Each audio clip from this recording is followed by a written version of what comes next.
Saan kaya siya nagpunta?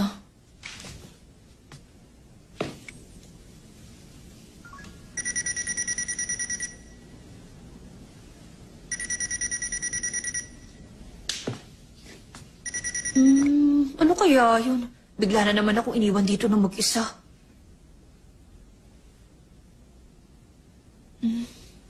Ay, nasaan kaya yung payong niya?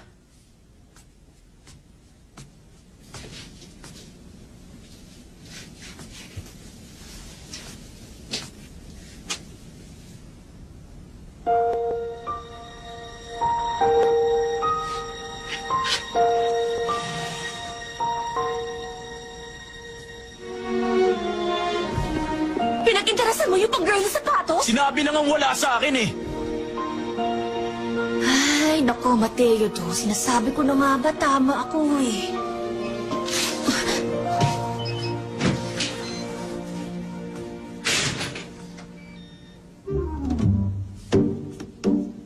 Maaga pa, saan ka nagpunta?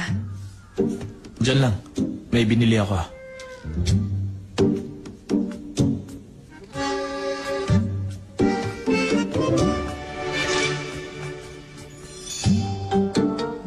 Bakit? Oh, ano ka ngayon? Bakit nandito to? Pwedeng paki-explain? Naasar ka pa dahil kinukulit kita?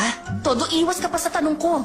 Diba sinubatan mo pa nga ako dahil sabi mo wala akong utang na loob? Sabi mo pa, ano mo ang pababaeng sapatos? Tandang-tanda ko kaya yung mga sinabi mo sa akin dati. Talaga? Oo, talaga. May uwi ako. Si Cucumber.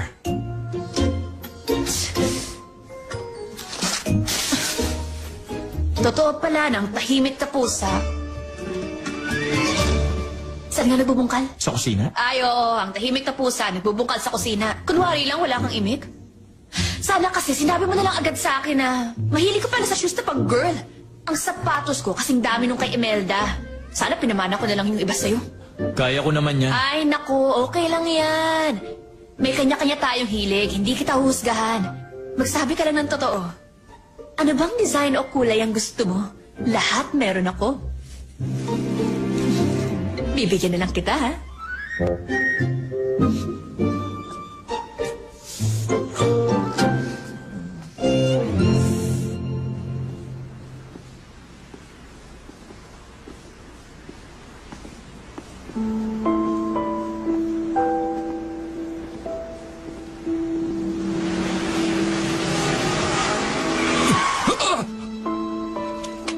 Hindi niyo ba ako nakita?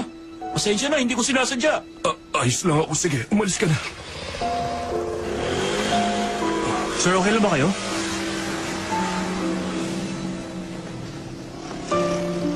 Kaya niyo po ba tumayo?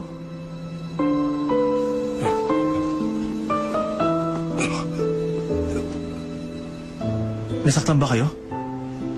Dadalhin ko kayo sa ospital. Huwag na lang. Kaya ko pa. Baka kailangan niyo magpa-x-ray. Hindi. Salamat na lang sa'yo. Sir,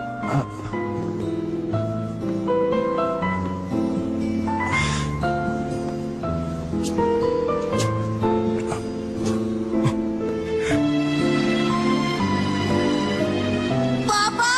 Huwag kayo umalis! Papa! Huwag niyo akong iwan! Dito na lang po kayo